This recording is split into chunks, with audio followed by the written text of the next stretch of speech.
Ladies and gentlemen, we live in a world obsessed with pursuit. We chase success.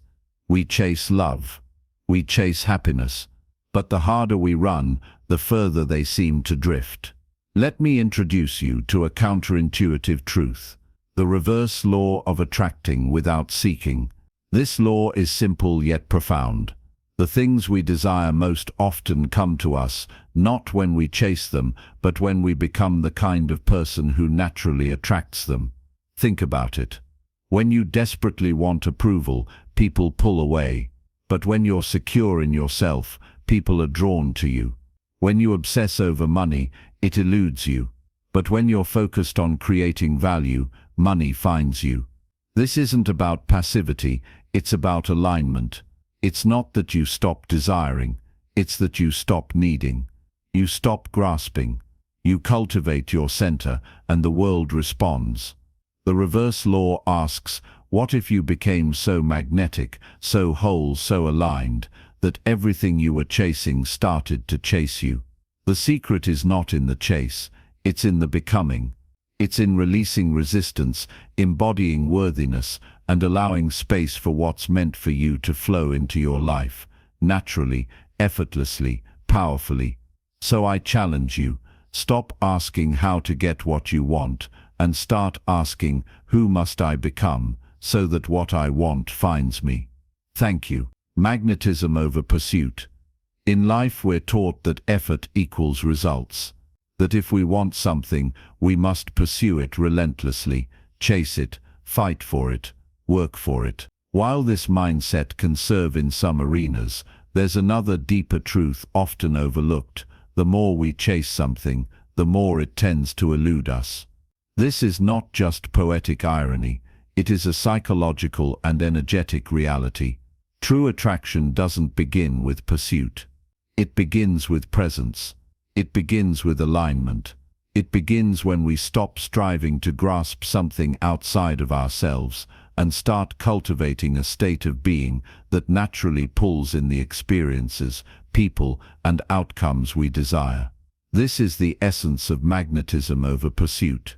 When someone walks into a room with confidence, not because they are trying to impress, but because they are at peace with themselves, people notice.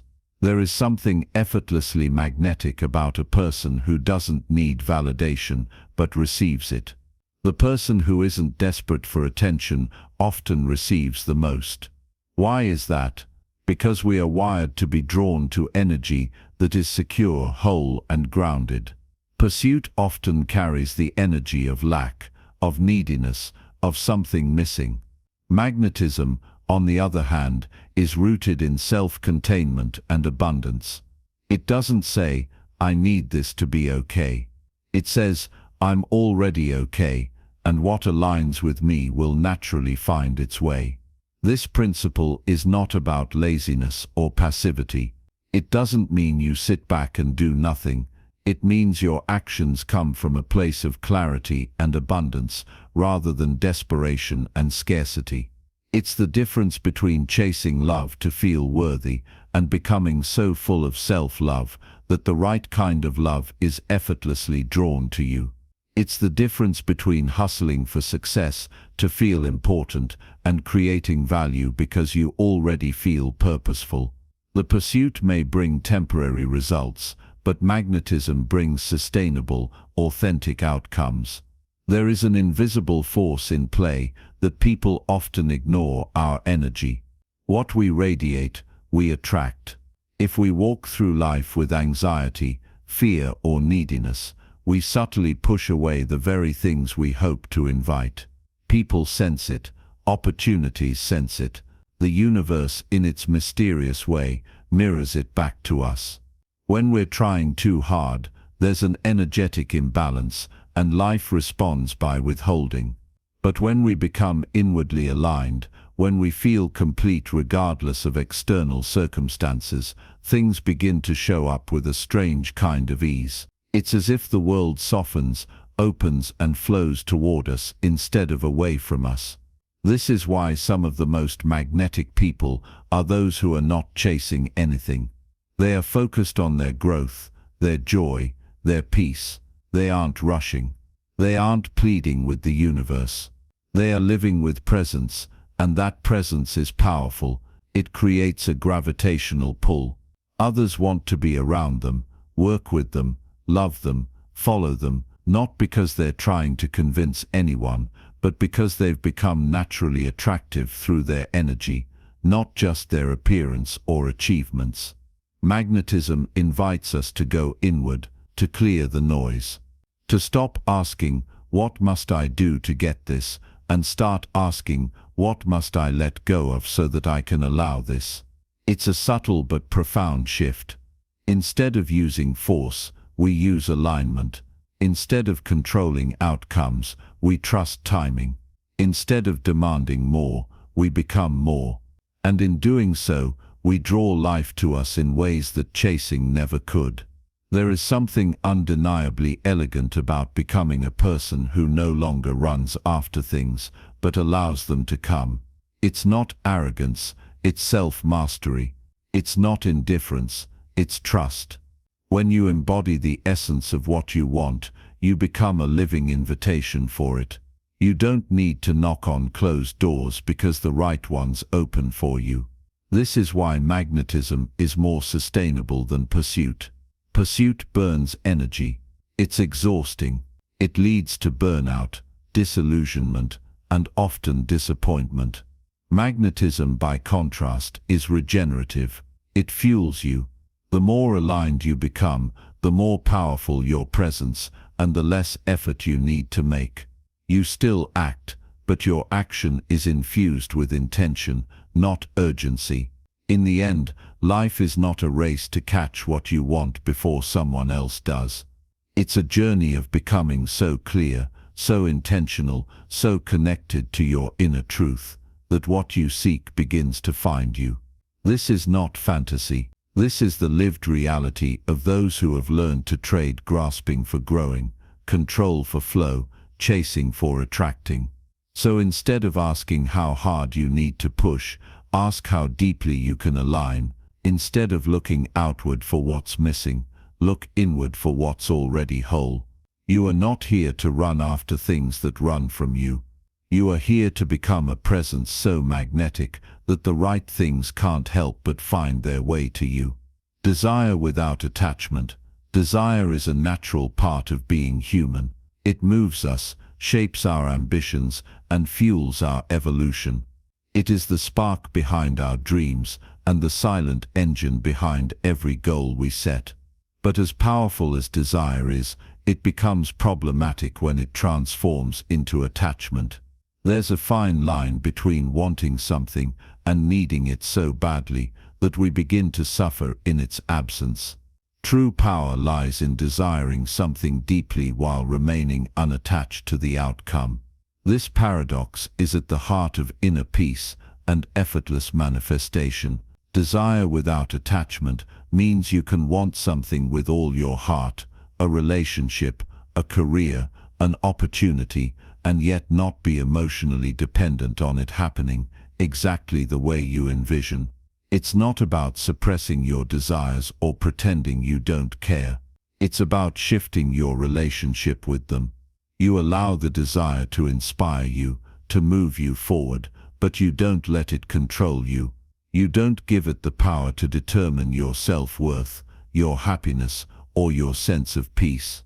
Attachment is what causes us to suffer. We become attached not just to people or things, but to how things should unfold. We write scripts in our minds, how they should text us back, how the job interview should go, how the future should look, and when reality doesn't follow our internal script, we feel anxiety, disappointment, or even despair. We don't suffer because we desire. We suffer because we attach to the desire, believing we are incomplete without its fulfillment. But something incredible happens when we learn to hold our desires lightly. When we say, "I would love for this to happen, but I'll be whole either way," we step into true freedom. Our energy changes. We're no longer radiating desperation or fear, but trust and openness. The universe responds differently to that kind of energy. People do too. There's something magnetic about someone who wants something but doesn't need it to validate their worth or define their joy. This mindset doesn't make you less ambitious, it makes you more powerful. When you're not bound by attachment, you're not paralyzed by fear of loss or rejection. You act from a place of clarity and strength, not from pressure or insecurity. You make better decisions because you're not trying to force outcomes. You become more creative, more resilient, more open to possibilities that might be better than what you originally wanted. It's important to understand that letting go of attachment doesn't mean giving up. It means giving up control. It means accepting that while you can influence life, you can't dictate every detail. It's about co-creating with the flow of life rather than trying to dominate it. It's a dance, not a battle. And in that dance, sometimes things don't go your way, but often something better appears, something you couldn't have planned or imagined. When you operate from a state of non-attachment, you begin to notice how many doors open naturally. You're not fixated on one path. You're not blind to other opportunities. You're present, responsive, and adaptable. You can pivot when needed, you can take feedback, and you can handle rejection with grace. Why? Because your identity isn't tied to a specific outcome. You know who you are, regardless of what does or doesn't happen. Practicing desire without attachment also deepens your inner peace. You stop swinging between emotional highs and lows based on how close you are to your goals. You learn to be grounded in the now. Joy is no longer postponed until some future condition is met. You find joy in the process, in the journey, in the small steps. And ironically, when you're not obsessed with chasing outcomes, you tend to attract them more easily. People and opportunities gravitate toward those who are self-assured and internally fulfilled. This doesn't mean detachment in the cold or indifferent sense. It's not about apathy or emotional disconnection. It's about emotional maturity. It's about knowing that your happiness isn't held hostage by any single event or person. It's about trusting that life has a rhythm, and your role is to participate fully, not to control every beat. Cultivating this mindset takes practice. It takes awareness. You start to catch yourself when you become overly attached, when your mind starts obsessing, when your emotions rise and fall dramatically based on external progress. And in those moments, you gently remind yourself, I can want this, I can work toward it, but I don't need it to be okay. That sentence alone is incredibly liberating. In relationships, this approach creates healthier connections. You're not clinging.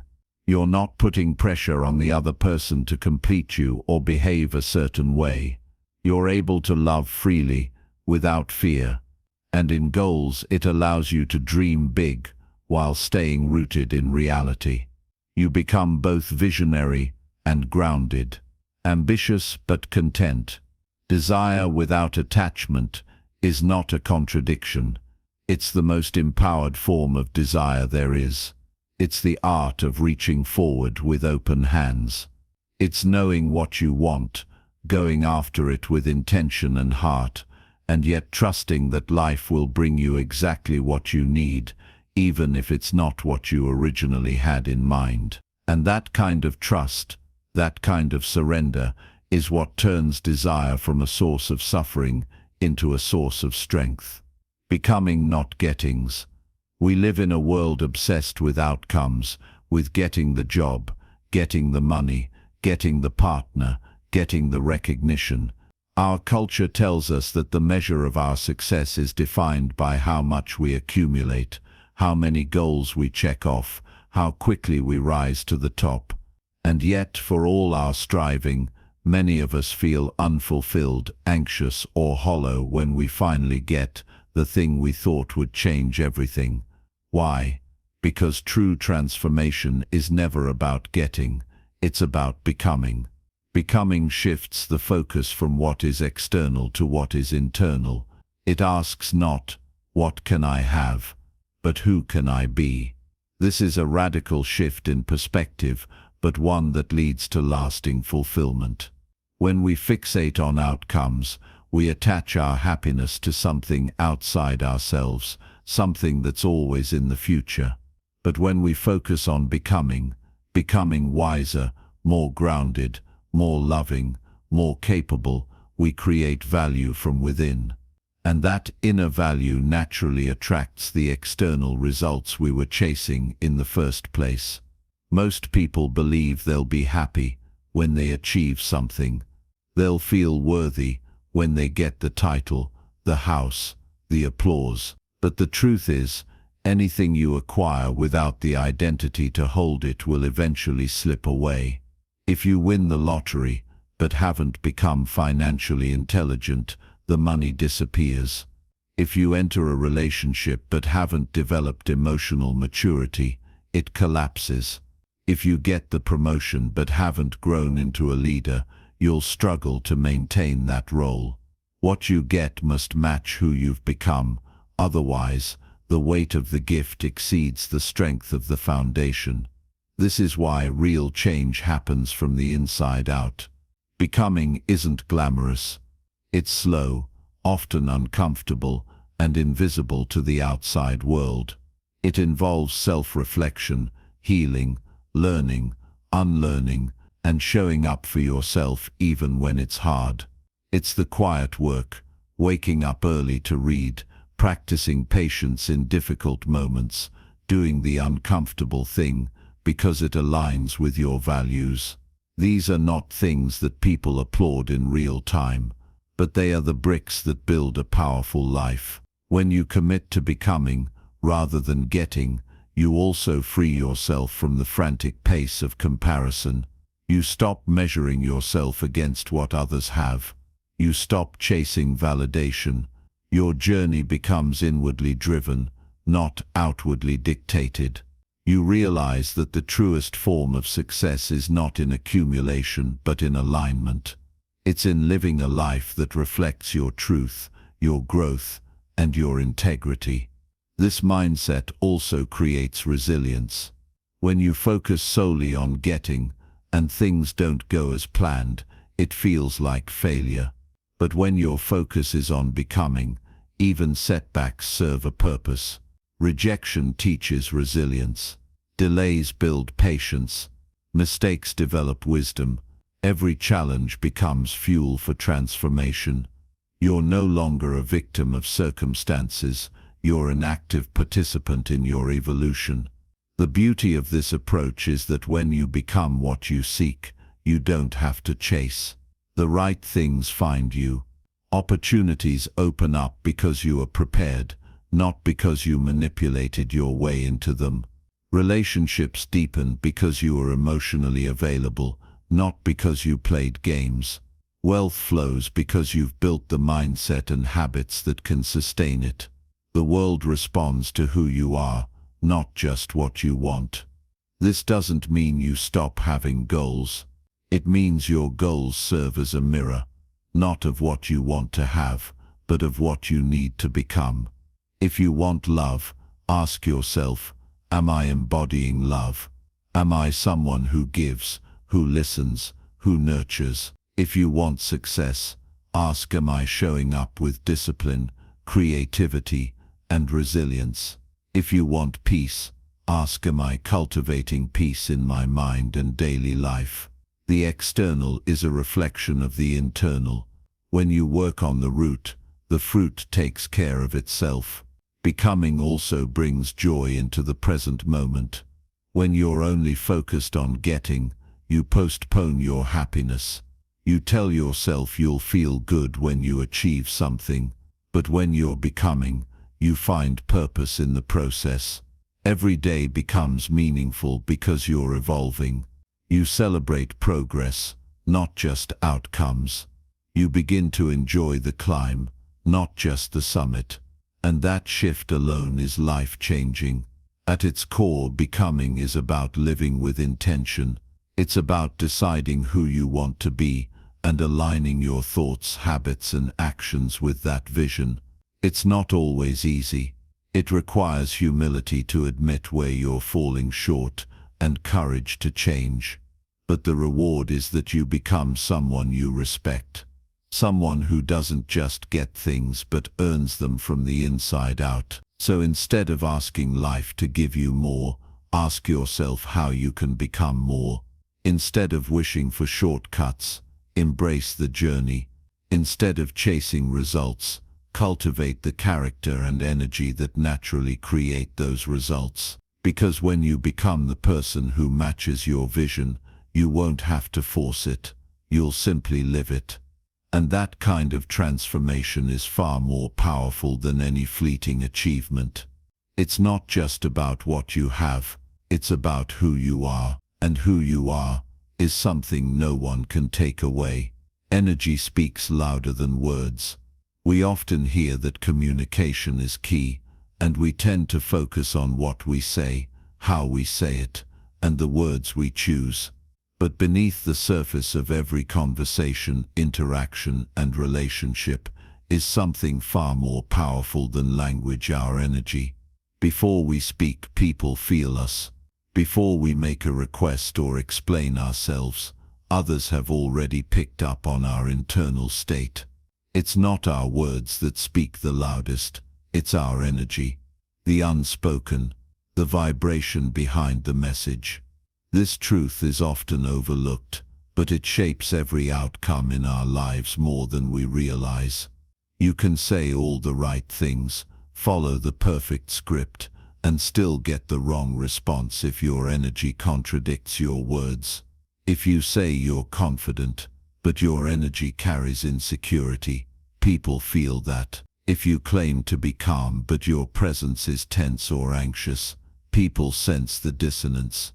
We are highly sensitive beings, even if we're not always aware of it. On a subconscious level, we're constantly reading the energy of others, their posture, their tone, their facial expressions, their presence, and most of our impressions are formed within seconds, not based on logic or language, but on the energetic impression someone leaves.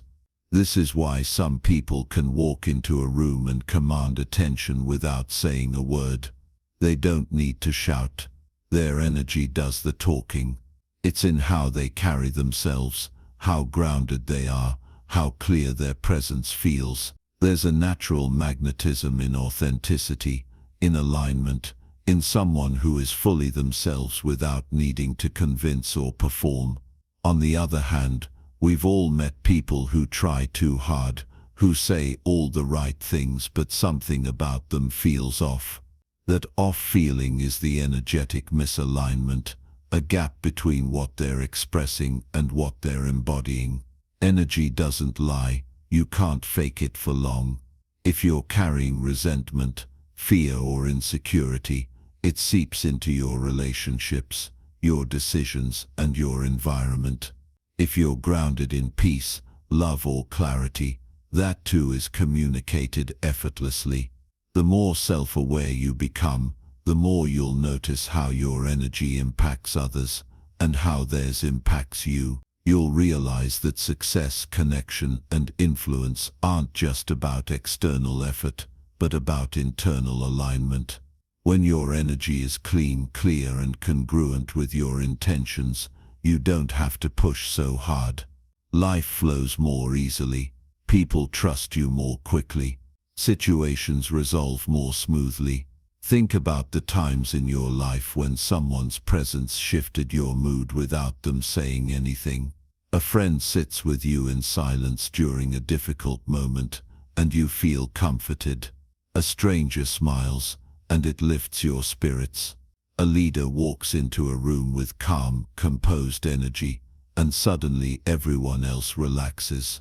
These are not random moments, they're energetic transmissions. We are always emitting, always receiving, always influenced by what others are putting out. The most powerful work we can do then is energetic. It's not just about self-improvement, it's about self-alignment. How are you showing up when no one is watching? What is your baseline state when you're not performing, pretending, or presenting? What frequency are you living from day to day? These questions are far more important than how impressive your words sound or how strategic your actions appear. When you do the inner work, clearing emotional blocks, releasing limiting beliefs, cultivating stillness, your energy naturally upgrades. You begin to radiate something different. People notice even if they can't explain it. You attract better experiences, not because you've learned better tactics, but because you've become a more aligned version of yourself. You stop chasing and start attracting. You stop convincing and start connecting. You don't have to work so hard to be seen, heard, or validated, because your presence speaks for you. This is why energy is a form of integrity. It reveals whether you are in alignment with your values, your truth, and your desires. You can say you're happy, but if your energy is heavy or restless, there's a disconnect. You can pretend you're successful, but if your energy is frantic or needy, it communicates something else. The most powerful people in any room aren't necessarily the loudest or the most polished. They're the ones who are most congruent, most whole, and most real. So how do you cultivate energy that speaks clearly and powerfully? You start by being honest with yourself. You check in regularly. You take responsibility for what you're carrying, the resentment, the fears, the unresolved pain, and you work through it instead of burying it. You prioritize practices that restore and recharge you. Meditation, nature, movement, stillness. You surround yourself with people who nourish your energy rather than deplete it. You protect your peace. You hold yourself to a standard of authenticity, not performance. The more you honor your energy, the more you influence the world around you in a way that words never could. Your relationships deepen. Your intuition sharpens. Your ability to lead, create, and connect expands. And perhaps most importantly, you feel at home in your own skin, because your outer life begins to reflect the truth of your inner state. In the end, you don't have to shout to be heard or prove to be valued. When your energy speaks with clarity and integrity, it carries farther than any words ever could. The world listens differently when you show up aligned, calm, and present. You become a living message, not of what you say, but of who you are. Let go to let flow. We often try to control every aspect of our lives. We grip tightly to plans, outcomes, timelines, and expectations, believing that if we just hold on tightly enough, things will go the way we want. But the truth is, the more we try to force life into our mold, the more resistance we create. Things begin to feel heavy, difficult, stuck. We push, and life pushes back. Yet in contrast, the moments when we feel most at peace, most connected, most alive, those moments often arise when we let go. When we surrender our grip, life begins to flow. Letting go is not about giving up. It's not laziness or passivity. It's a conscious choice to release the need to control what is ultimately outside of your power. It's the act of trusting that the universe, God, or whatever higher intelligence you believe in, knows what it's doing. Letting go is an act of deep trust in life, in timing, in yourself. When you let go, you make space for flow. You open the door to receive what's meant for you, not just what your mind insists you must have. Holding on is often rooted in fear, fear of loss, fear of failure, fear of the unknown. We cling to relationships that no longer serve us, to identities that we've outgrown, to dreams that may have once made sense but now weigh us down. We tell ourselves that if we let go, we'll fall apart. But the truth is, we fall apart more from resisting change than from flowing with it. Life is not meant to be controlled. It's meant to be experienced, moment by moment, breath by breath. Flow is the natural state of the universe. Rivers don't force their way forward. They curve, they yield, they follow the path of least resistance. Trees don't strain to grow. They reach steadily toward the sun, trusting the soil, the rain, the seasons.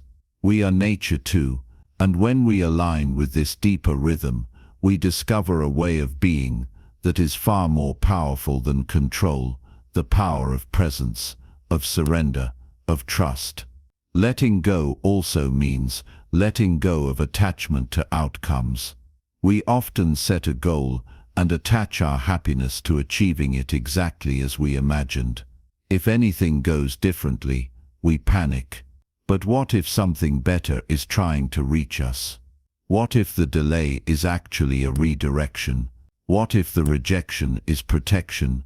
We can't receive new blessings with clenched fists.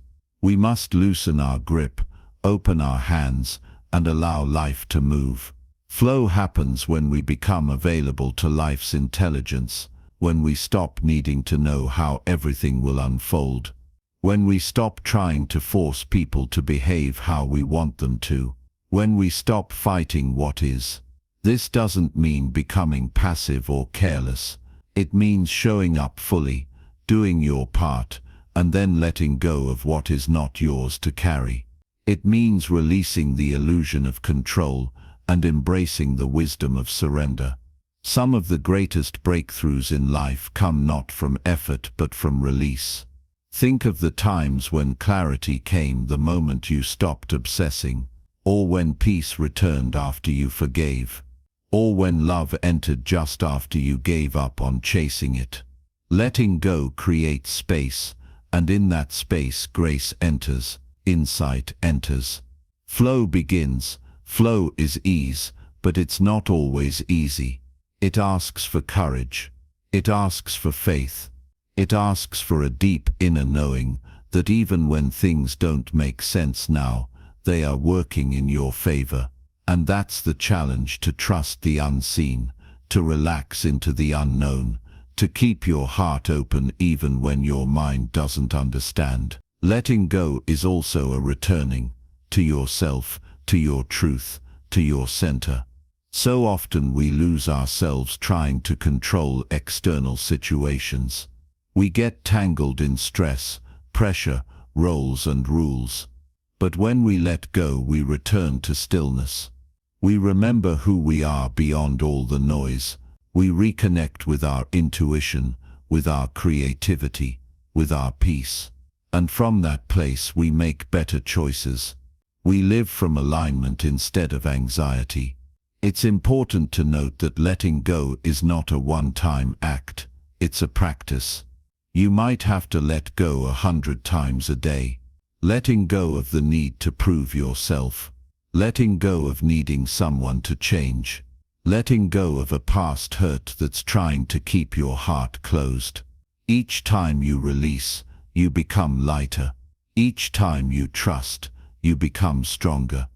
In the end, what's meant for you won't pass you by, but it might not come in the form you expected. It might arrive when you finally stop trying to chase it. That's the paradox. What you let go of often finds its way back, but only once you've created space for it to come naturally. Life loves to surprise us when we allow it to. So let go. Let go of the fear. Let go of the timeline. Let go of needing all the answers right now. Breathe, trust, move with grace. Let go and let life flow. Presence is the ultimate attractor. Presence is the ultimate attractor. In a world consumed by noise, distraction, and constant striving, presence has become a rare and powerful energy. We are taught to hustle, to chase, to reach for more success, more validation, more attention, yet the most magnetic people are often not the ones doing the most. They are the ones being the most. Fully, authentically, here and now. Presence is the ultimate attractor because it carries a still, grounded power that words can't replicate and actions can't fake. When you are truly present, you embody confidence, openness, and peace, qualities that naturally draw people, opportunities, and clarity toward you. Presence doesn't mean just being physically in a place. It means being energetically and mentally here, not lost in thought, not anxious about the future or replaying the past, but fully engaged with the moment. People feel this, they respond to it, often without knowing why. When you're truly present with someone, they feel seen. When you're present in your work, it becomes infused with a quality that's hard to define but easy to feel. When you're present in your own body and breath, life feels richer, deeper, more alive. We underestimate the power of this simple shift. We're so used to multitasking, checking our phones, planning our next move, or living in the echo of yesterday. And because we're rarely fully here, we're rarely fully effective. We think attraction, whether in relationships, business, or life, comes from effort. But it's not just what you do, it's how you do it. And more than that, it's who you are being while you do it. Presence aligns you with your own essence, and that alignment becomes magnetic. Think of the people you've been drawn to in your life, not because of their looks or status, but because of how you felt in their company. Chances are, they weren't trying to impress you, they were simply present. They listened, they weren't rushing the moment, or waiting for their turn to speak. They weren't lost in their heads, they were there with you, and in that presence, you felt safe, connected, and understood. That's the power of presence. It creates a field of authenticity that invites others in. Presence also creates inner clarity. When you're scattered, your energy is too. You make decisions from a place of pressure, not alignment. But when you return to presence, to this breath, this step, this task, you begin to hear your own intuition again. You stop reacting and start responding. You stop rushing and start flowing. From this state, you become a clear channel for life to move through you. And in that flow, things begin to happen more naturally. This is why presence attracts without force. It dissolves the need for manipulation, strategy, or performance. You no longer need to prove anything. You simply are, and that being is more than enough. When you're present, you carry a quiet confidence. You radiate self-trust. You don't need attention, which is why attention comes. You don't need approval, which is why people feel safe around you. You aren't trying to take energy. You are giving it, effortlessly. Presence is also healing. In a world where most people feel unseen, unheard, and disconnected, being around someone who is truly present can be transformative. It's not always about saying the perfect thing or giving advice. Sometimes, just your presence is the medicine. Just your grounded attention is enough to make someone feel valued. This is true in all relationships, romantic, professional, familial. Presence says, I am here with you, not elsewhere, not distracted, but fully engaged. And that kind of attention is rare, and therefore powerful. To cultivate presence, you must slow down. You must become intimate with stillness. You must practice noticing when you've drifted into autopilot, into anxiety, into past or future, and gently bring yourself back. Back to the body, back to the breath, back to the space you're in. It doesn't take long, just a few moments of full awareness can shift everything. But it does take practice. And like any form of training, The more you do it, the more natural it becomes. Presence also requires self-acceptance. You can't be fully present if you're constantly judging yourself, comparing yourself, or wishing you were somewhere else. Presence invites you to trust that who you are, right now, is enough, that you don't have to be on to be worthy, that your stillness is not laziness, but power, that your quiet is not emptiness, but depth. This self-acceptance becomes a kind of gravity. It draws the right people, experiences and insights toward you. At its core, presence is about love. Love for this moment, this breath, this life. When you stop needing to be elsewhere, you find the sacred in the ordinary. You find joy in the small things. You realize that life isn't happening later, it's happening now. And when you live from that realization, you become magnetic. Because the most attractive energy is not one that chases, it's one that is anchored, aware, alive. In the end, presence isn't something you achieve, it's something you return to, again and again. And every time you return, you bring more of yourself online, more clarity, more calm, more connection. So if you want to attract more in life, love, success, peace, don't start with hustle, start with presence. Because presence is not only the greatest gift you can give to others, it's the most powerful force you can embody.